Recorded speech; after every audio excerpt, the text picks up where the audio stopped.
ಕೇಂದ್ರ ಬಜೆಟ್ 2026-27 ನಮ್ಮ ರೈತರು, ಮಹಿಳೆಯರು ಮತ್ತು ಸಾಂಪ್ರದಾಯಿಕ ಉದ್ಯಮಗಳಿಗೆ ಸಂಜೀವಿನಿಯಾಗಿದೆ. ಇದು ಸರ್ವರಿಗೂ ಸಮಬಾಲು ನೀಡುವ ಬಜೆಟ್. ಒಂದು ಕಾಲದಲ್ಲಿ ವಿಶ್ವವಿಖ್ಯಾತವಾಗಿದ್ದ ನಮ್ಮ ಶ್ರೀಗಂಧದ ವೈಭವವನ್ನು ಮರಳಿ ತರಲು ಕೇಂದ್ರ ಸರ್ಕಾರ ಪಣತೊಟ್ಟಿದೆ. ದೇಶದ 60% ಶ್ರೀಗಂಧದ ಪ್ರದೇಶ ಹೊಂದಿರುವ ಕರ್ನಾಟಕದಲ್ಲಿ ವೈಜ್ಞಾನಿಕ ಕೃಷಿಗೆ ನೇರ ಬೆಂಬಲ ನೀಡುವ ಮೂಲಕ ಆಮದು ನಿಲ್ಲಿಸಿ ನಮ್ಮ ರೈತರ ಜೇಬು ತುಂಬಿಸುವ ಯೋಜನೆ ಇದಾಗಿದೆ. ನಮ್ಮ ಕಲ್ಪತರು ನಾಡಿನ ತೆಂಗು ಬೆಳೆಗಾರರಿಗೆ ಸಿಹಿ ಸುದ್ದಿ ಸಿಕ್ಕಿದೆ. ಹಳೆಯ ಮರಗಳನ್ನು ಬದಲಾಯಿಸಲು ಮತ್ತು ಇಳುವರಿ ಹೆಚ್ಚಿಸಲು ವಿಶೇಷ ತೆಂಗು ಅಭಿವೃದ್ಧಿ ಯೋಜನೆ ಜಾರಿಗೆ ತರಲಾಗಿದೆ. ಜೊತೆಗೆ ಕರಾವಳಿಯ ಮೀನುಗಾರರಿಗೆ ಮೌಲ್ಯವರ್ಧನೆ ಮತ್ತು ಶೀತಲ ಶೇಖರಣಾ ಘಟಕಗಳಿಗೆ ಬಜೆಟ್ನಲ್ಲಿ ವಿಶೇಷ ಒತ್ತು ನೀಡಲಾಗಿದೆ. ನಮ್ಮ ಸಹೋದರಿಯರು ಇನ್ನು ಸಾಲ ಕೇಳುವವರಲ್ಲ, ಸಂಪತ್ತು ಸೃಷ್ಟಿಸುವವರು.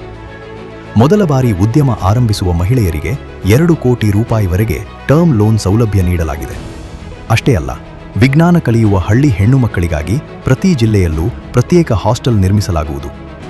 ಮಹಿಳಾ ಸ್ವಸಹಾಯ ಸಂಘಗಳ ಉತ್ಪನ್ನಗಳಿಗೆ ಶೀ ಔಟ್ಲೆಟ್ಸ್ ಮೂಲಕ ಶಾಶ್ವತ ಮಾರುಕಟ್ಟೆ ಒದಗಿಸಲಾಗುತ್ತಿದೆ. ಉತ್ತರ ಕರ್ನಾಟಕದ ಹಂಪಿ, ಬಾದಾಮಿ, ಐಹೊಳೆಯನ್ನು ಒಳಗೊಂಡ ಬೌದ್ಧ ಹೆರಿಟೇಜ್ ಸರ್ಕ್ಯೂಟ್ ಅಭಿವೃದ್ಧಿಪಡಿಸುವ ಮೂಲಕ ಪ್ರವಾಸೋದ್ಯಮಕ್ಕೆ ಹೊಸ ರೂಪ ತರಲಾಗುತ್ತಿದೆ.